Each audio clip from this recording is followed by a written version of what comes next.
kunufaika kwa kutumia ile nishati safi. Kwanza wanatunza mazingira, pili wanatunza afya zao. Tukaja pale ambapo wametuletea wadau wa kutoa elimu kuhusu bima. Unapokuwa una uhakika wa bima, tukianza bima ya afya ambayo iliyoboreshwa, ambayo mamalishe yule anakuwa na uhakika wa kutunza mtaji wake. Nikisema kwa nini kutunza mtaji wake?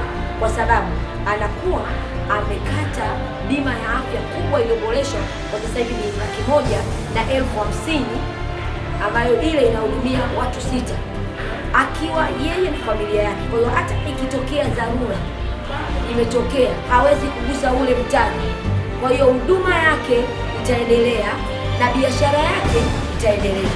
Na kwa asilimia kadhaa au kwa asilimia kubwa mnasaidia sana katika kumpa mamalishe elimu yake, kwanza ya fedha, pili ya afya, tatu kuelewa kwamba anakosea na wapi ambapo anapatia ili kuweza kurekebisha. Kusema kwa sisi kama Umalita, moja kati ya goals zetu ni kuweza kumpa yule mama na baba elimu ili aweze kutoka sehemu moja kwenda sehemu nyingine.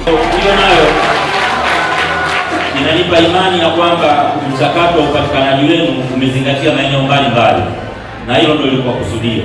Na kwa mantiki hiyo tulishirikiana vizuri na mwenyekiti, tukasema licha ya kwamba mna changamoto za mitaji, lakini pia elimu ni jambo la msingi sana.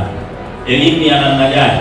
Sio ya kuanza kuelezana masomo na mambo mengine, lakini masomo haya yanakuwa na tija kwa sababu ni masomo wezeshi kwa ajili ya biashara zenu. Na ndio maana tumeweza kukusanya wadau mbalimbali hapa ambao kwa muda tofauti tofauti kila mmoja atakuja kutoa elimu ya kile ambacho kinahusiana. Kuna elimu za fedha hapa, kuna elimu za kurasimisha biashara zenu na mambo mengine mengi, si ndio bwana? Kwa hiyo tumetengeneza elimu pamoja na fursa vyote kwa pamoja ili muweze kuvipata.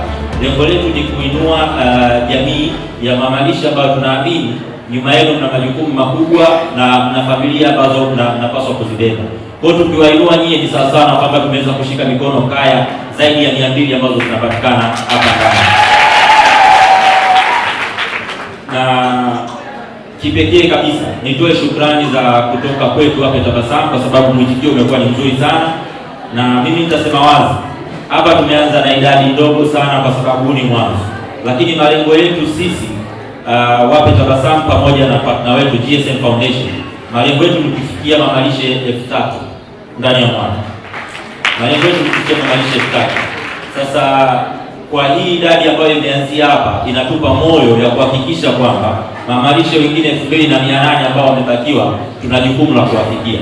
Tunashukuru sana kwa uwepo wenu na ujio wenu ambao umekuja kwa wingi sana. Elimu ya bima kwa mamalishe inaweza ikawasaidia sana, hususan katika kuepusha zile hasara au gharama ambazo wanaweza wakazipata sasa baada ya kupata changamoto mbalimbali kama moto, wizi, ajali. Kama una kumbukumbu nzuri, miaka ya hivi karibuni kumekuwepo na changamoto ya masoko mengi kuwa yanaungua moto. Hiyo inapelekea wafanyabiashara hususan wadogo wadogo kutokuwa na uwezo wa kuendeleza biashara zao. Hivyo sekta hii ya bima inakaa sasa kuweza kulipa fidia au madai ambayo yanaweza yakawa yanatokea endapo changamoto kama hizo zinaweza zikawa zimetokea.